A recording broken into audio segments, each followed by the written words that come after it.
오늘 말씀 공독하겠습니다. 사도행전 7장 54절에서 60절까지입니다. 그들이 이 말을 듣고 마음이 찔려 그를 향하여 이를 갈거늘 스데반이 성령이 충만하여 하늘을 우러러 주목하여 하나님의 영광과 및 예수께서 하나님 우편에 서신 것을 보고 말하되 보라 하늘이 열리고 인자가 하나님 우편에 서신 것을 보노라 한데 그들이 큰 소리를 지르며 길을 막고 일제히 그에게 달려들어 성 밖으로 내치고 돌로 칠세 증인들은 옷을 벗어 사울이라 하는 청년의 발 앞에 두니라. 그들이 돌로 스데반을 칩니다. 스데반이 부르짖어 이르되 주 예수여 내 영혼을 받으시옵소서 하고 무릎을 꿇고 크게 불러 이르되 주여 이 죄를 그들에게 돌리지 마옵소서. 이 말을 하고 자니라.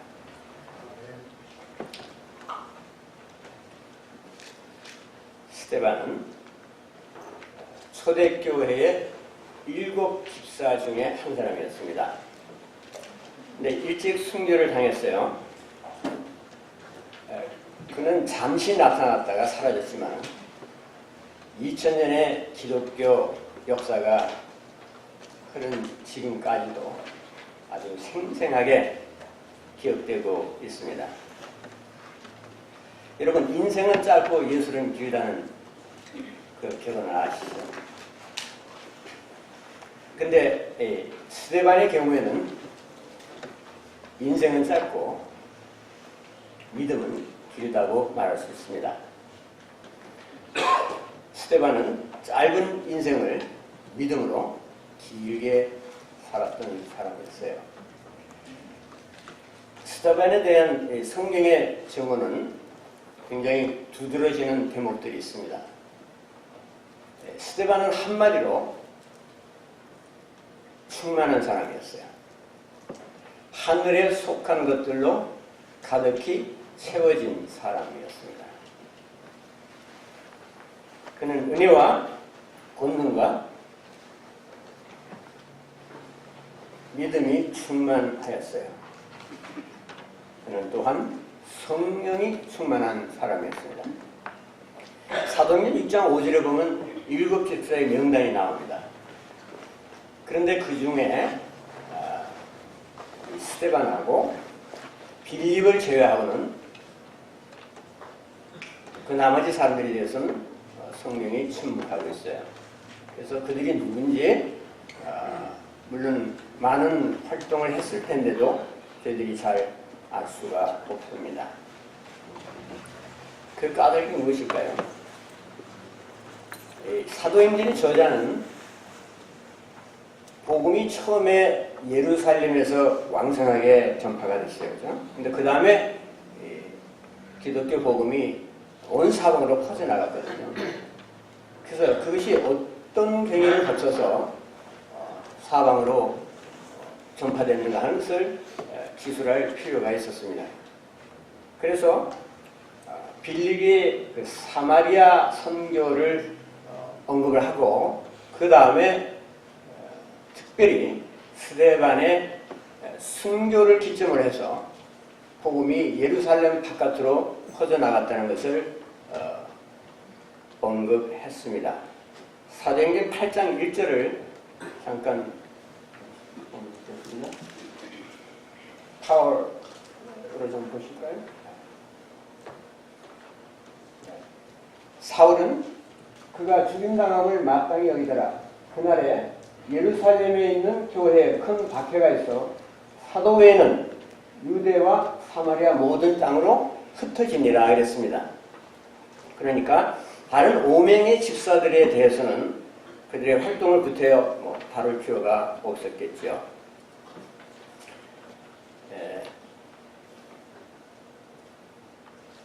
이 500명의 집사들은 하나님께서 숨겼어요. 그래서 그 숨겨진 자들의 입장에서 보면은 같이 수고한 것에 대한 인정이나 기록이 없다는 것은 좀 섭섭할 수 있겠죠. 우리는 주님을 섬기는데 사람들의 눈에 잘 띄지 않고 인정도 받지 못하고 그냥 넘어가는 경우가 종종 있다는 것을 압니다. 그래서 하나님께서는 히브리서에서 그들의 모든 숨겨진 수고를 다 기억하신다고 기재하셨어요. 히브리서 6장 10절을 보겠습니다. 하나님이 불의치 아니하사 너희 행위와 그의 이름을 위하여 나타낸 사랑으로 이미 성도를 섬긴 것과 이제도 섬기는 것을 잊어버리지 아니하시느니라.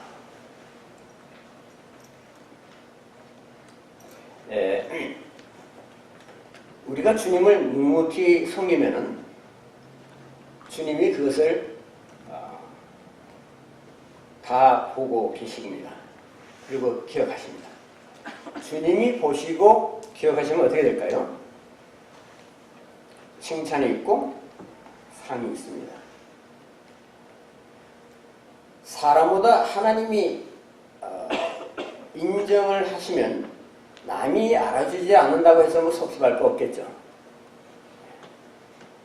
우리가 사람이 아닌 하나님 앞에서 섬긴다는 것을 늘 마음에 둔다면 겸비와 충성으로 주님을 섬기게 될 것입니다. 하나님이 숨기시는 사람들이 되면 한 가지 굉장히 중요한 이점이 있어요. 그것은 뭐냐면은 많이 알려져서 교만해지지 않습니다. 사람으로부터 받는 영광을 하나님으로부터 받는 영광보다 더 좋아하는 그런 유혹에서 벗어나고 보호될 수가 있어요. 하나님께서는 숨기시는 분들도 계시고 또 드러내시는 분들도 계십니다. 오늘 안수 집사로 선택된 분들은 하나님이 드러내신 분들입니다. 하나님이 쓰시고 숨기시고 쓰시는 분들에 비해서 영적 부담이 크다는 사실을 기억하셔야 합니다. 그래서 자신을 늘 살펴보시고 봉사하시기 바랍니다. 이제 스데반의 특징에 대해서 말씀을 이어가도록 하겠어요. 스데반은 사도행전 7장에 나온 그 스데반의 설교, 그 메시지를 보면 우리가 잘 알듯이 하나님의 말씀으로 충만했어요. 그리고 놀라운 것은 스데반이 공회에서 증언을 할 때 그의 얼굴이 천사가 같더라고 했어요. 근데 우리가 주목해야 할 또 한 가지 사실이 있는데 스데반은 사도가 아니었어요. 그럼에도 불구하고 스데반은 사도 못지않게 은혜와 믿음과 지혜와 권능이 충만했습니다. 스데반은 초대교회가 유대교의 그 지도층으로부터 극심한 박해를 받을 때 복음을 증언하고 복음을 변호하다가 순교했습니다. 그가 순교한 그것을 기점으로 해서 박해가 더 가열됐어요. 그 결과 크리스찬들이 이제 사방으로 예루살렘 바깥으로 다른 지역으로 이방 지역까지 다 떠나게 됐습니다. 그래서 기독교가 세계 종교로 자리를 잡을 수 있는 그런 전기가 됐습니다. 그래서 이러한 세계 선교의 직접적인 원인이 된 스데반의 그 중요한 결정적 역할을 위해서 하나님께서 어떻게 하시냐면 그를 은혜와 권능으로 채워주셨어요. 이런 말을 들으면 우리는 이렇게 생각이 쉬워요. 그거야 뭐 스데반에게만 해당되는 얘기겠죠. 그 예외가 아니겠습니까? 우리하고 무슨 상관이 있을까요? 저 같은 사람에게는 그 말씀이 적용이 안 될 것 같습니다. 라고 생각하기 쉽습니다. 근데 하나님은 지금도 종종 평범한 사람들을 부르세요. 그래서 복음을 위해서 아주 요긴한 인물이 되게 하십니다. 스데반은 평범한 사람이었죠. 그렇지만 그가 하나님의 신령한 은혜로 채워졌을 때 그는 주의 나라를 위해서 비범한 사역을 할 수 있었습니다. 여러분, 하나님께서는 지금도 보통 사람들을 부르십니다. 우리 각자에게 주시는 소명이 있어요. 내가 뭐 소명이라고 해서 목사가 된다든지, 뭐 선교사가 된다든지, 뭐 안수집사가 된다든지, 아니면 어떤 특정한 기독교 단체에 부름을 받는다고 생각할 필요가 없어요. 소명이라는 것은 스리반처럼 가난한 성도들을 위해서 식사 당번이 되는 것일 수 있습니다. 그러나 때가 되었을 때 하나님께서는 스데반에게 어떻게 하셨죠? 능력을 주시고 복음의 결정적인 증인이 되게 하셨습니다. 여러분, 주님은 우리가 다 알듯이 작은 일을 충성하라고 하셨죠. 일이 작고 적고 뭐 미미하니까 뭐 그냥 하면 되겠지 생각할지 몰라도 작은 일에 충성하는 게 쉽지 않습니다. 남이 보지도 않고 알아주지도 않은 거, 혼자서 묵묵히 하는 거, 그 보통 사람의 일이 아니에요. 그래서 작은 일에 충성하는 것은 큰 믿음과 큰 능력이 필요합니다.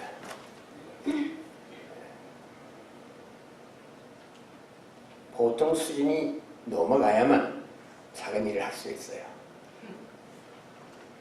그래서 주님은 작은 일에 충성한 자들에게 큰 일을 맡기신다고 약속하셨어요. 작은 일에 충성하고 큰 일을 맡아야 그것이 주님이 말씀하신 순서를 따르는 것입니다. 우리나라 교회에서는 대체로 뭐 학벌, 사회적 지위, 혹은 뭐 재력 같은 것을 보고 큰 직분을 주지 않습니까? 근데 주님은 그렇게 안 하셨죠. 여러분 교회도 우리 교회도 그렇게 하시지 않을 줄 압니다.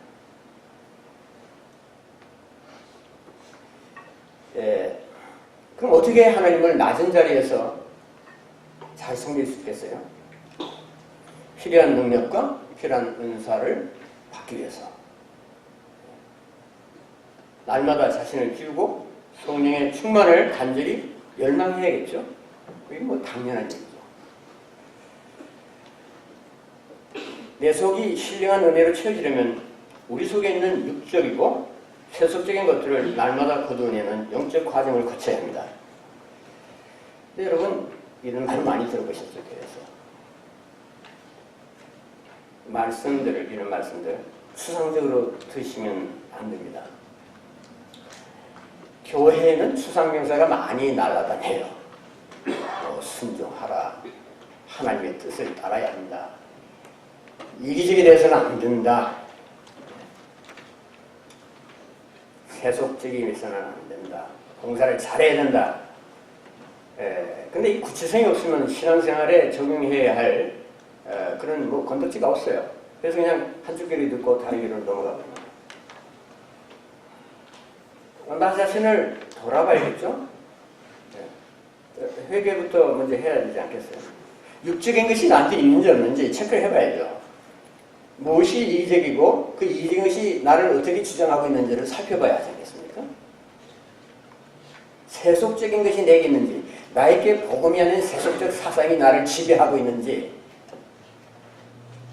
내가 편법으로 살고 속이면서 사는지, 분명히 하나님 뜻이 아닌데도 불구하고 그것이 내 양심을 괴롭히는데도 불구하고 그것을 끊지 못하고 계속 그런 식으로 가고 있는지, 그런 거 회개하고 용서받아야 되죠. 네? 당연한 말입니다. 네. 신앙적인 뭐 특별한 교리가 아니고 상식이죠. 그 다음에 하는 승리합니다. 우리 교회 예배 순서 보니까 회개하는 그 시간이 있더라고요. 굉장히 좋다고 생각했습니다. 근데 진짜 회개하셔야 됩니다. 날마다 형식적으로 예배할 때마다 잠깐 뭐 공유 수이고 하는 거, 뭐 그것도 중요하지만 진정으로 성경에서 말하는 회개를 해야 돼요. 그렇지 않고 섬기면 하나님 기뻐하실까요? 자기 자신을 돌아봐야 됩니다. 날마다. 그리고 회개해야 돼요. 골방에 들어가서. 하나님은 비워지지 않은 그릇을 채우실 수 없어요. 하나님은 전능하신 분이죠. 무엇이든지 하실 수 있어요. 그러나 하나님은 역시 또 하실 수 없는 일도 있어요. 우리 때문에. 비워야 채우시죠.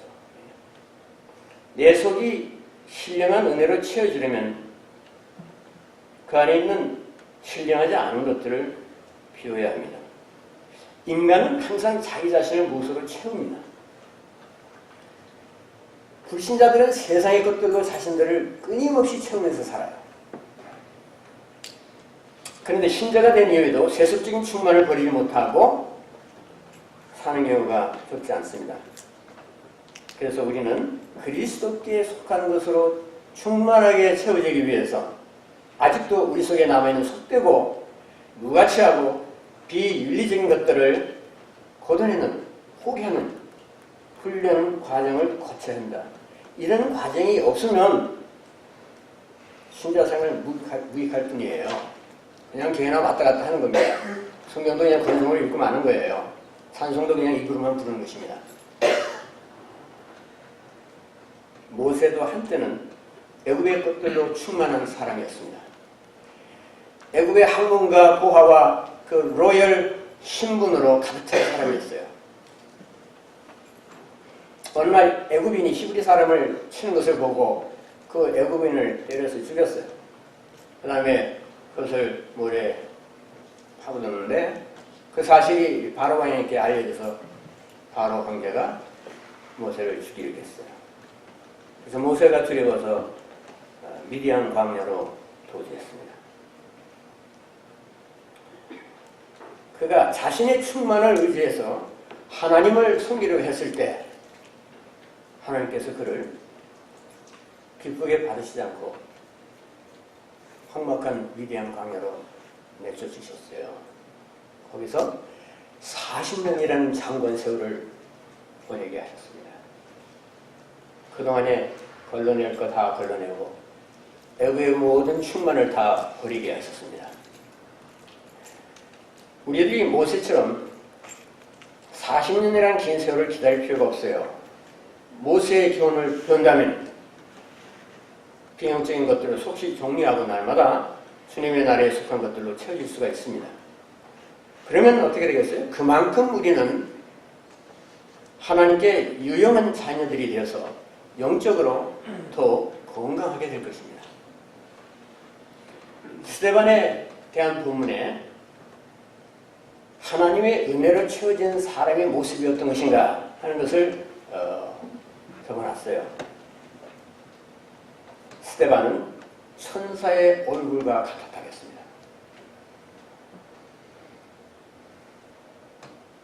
물론 당시의 사람들이 눈으로 가시적으로 볼 수 있었던 현상이지만 이 말씀에는 영적인 의미가 함축되어 있다고 봅니다.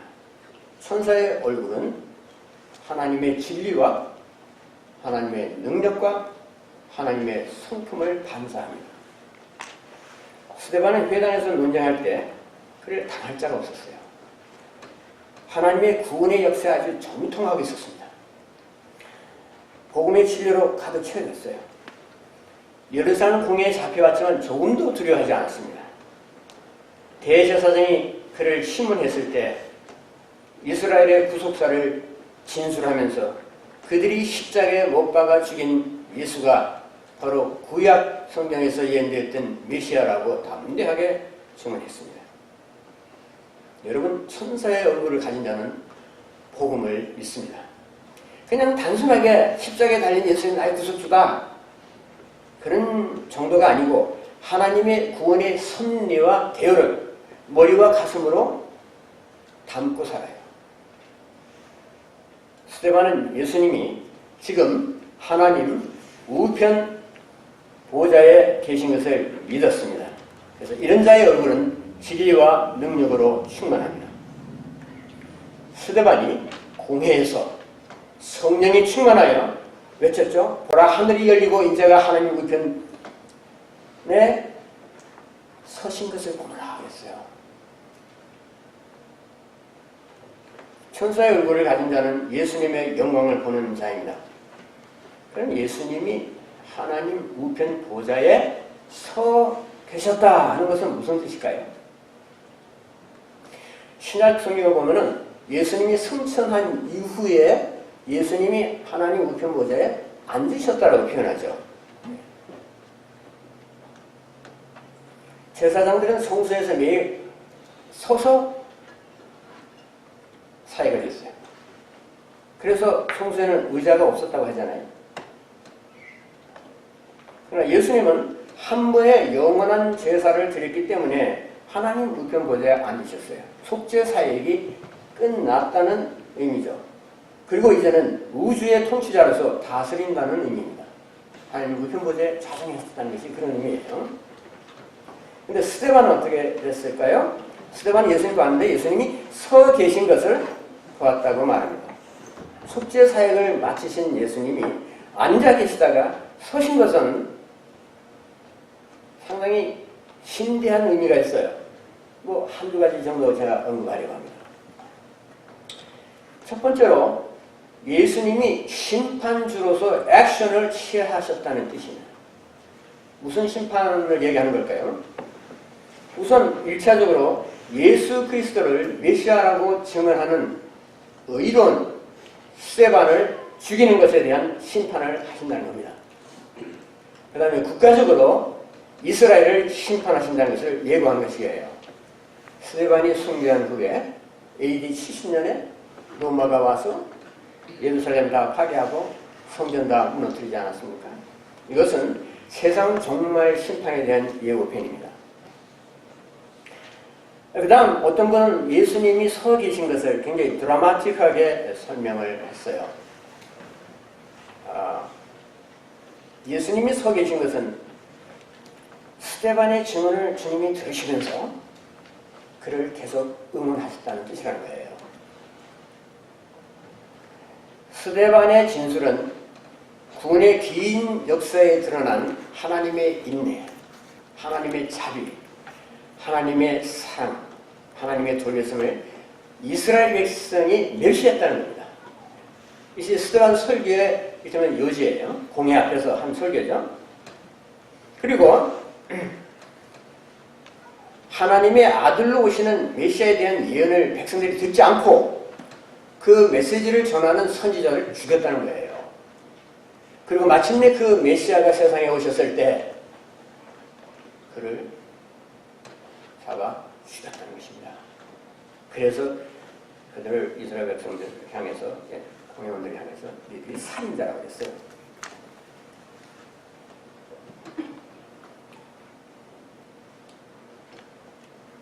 그 말을 들은 공회원들의 반응이 무엇이었습니까? 그 시점에서 공회원들이 일을 하면서 스데반을 죽이려고 했어요. 이게 아주 끔찍한 표현인데 이를 아주 악물면서 더 이상 참을 수가 없어서 달려들었거든요. 바로 그때 어떤 일이 있었냐 그러면 스데반이 예수께서 하나님 우편에 서신 것을 보았어요.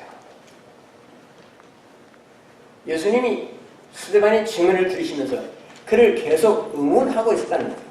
이 사실을 아는 스데반은 매우 큰 격려와 위로를 받았을 것입니다. 천사의 얼굴을 가진 자는 예수님의 응원을 받습니다. 주님은 우리가 복음과 그리스도를 위해서 힘쓸 때 박수갈채를 보내주면서 응원하십니다. 여러분 우리 축구 경기 같은 거 보면 우리 편에서 골을 집어넣으면 그래서 득점이 되면 어떻게 하죠? 막 불쑥 활떡 일어나서 막 손뼉 치고 막 그냥 환호성을 지르고 깃발을 흔들고 하지 않습니까? 주님은 복음에 대한 우리가 복음을 위해서 하나님의 나라를 위해서 우리가 헌신할 때 그러다가 위기가 올 때 하늘 보좌의 가문에 앉아 있을 수 없는 분이에요. 모세처럼 우리가 그리스도를 위하여 받는 수모를 애굽의 모든 보화보다 더 큰 재물로 여기면 주님은 우리가 옳다는 것을 변호해 주시고 우리의 얼굴이 천사의 얼굴처럼 빛나게 하십니다.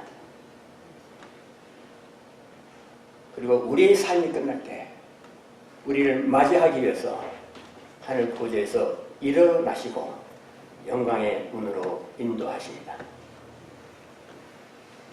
예루살렘의 공회원들은 살기가 아주 등등해서 스데반을 죽이려고 이를 가며 달려들었어요. 그래서 스데반은 곧 예수 그리스도의 증인으로 자신의 생명을 잃을 것입니다. 그렇지만 스데반은 하늘이 열리고 주님이 하나님 우편에 서 계신 환상을 보았습니다. 이것은 주님이 스데반의 천국 입장을 크게 환영하신다는 뜻이었습니다. 스데반은 피를 흘리겠지만 그러나 그는 곧 산자의 땅으로 옮겨질 것이었습니다. 죽음의 땅에서 생명의 땅으로 들어가서 주님과 함께 이 세상을 심판하는 그 사역에 참여하게 될 것이었습니다. 예수 안에 있는 신실한 성도들은 주님과 함께 언젠가 이 악한 세상을 심판하는 일에 공동으로 참여하게 될 것입니다. 여러분, 인생은 짧고 예술은 깁니다. 그러나 믿음은 예술보다 더 깁니다. 스데반 짧은 인생을 살았어요. 그러나 그는 지금도 살아있어서 하나님의 은혜와 하나님의 능력으로 사는 삶이 어떤 것인지를 역설합니다. 우리 모두 스데반 집사처럼 하나님께 속한 것으로 가득 채워지기를 빕니다. 스데반 집사처럼 복음의 증인이 되고 복음을 위해서 헌신하는 삶을 삶으로써 주님이 우리를 위해 하늘 보호자에서 일어서셔서 응원하시는 신령한 환상을 보게 되기를 기원합니다. 기도하시겠습니다. 주님, 저희들은 평범한 신자들입니다. 그러나 주님의 부르심을 받고 주님이 주시는 능력과 믿음으로 주님을 위해 비범한 사역을 하기를 원합니다.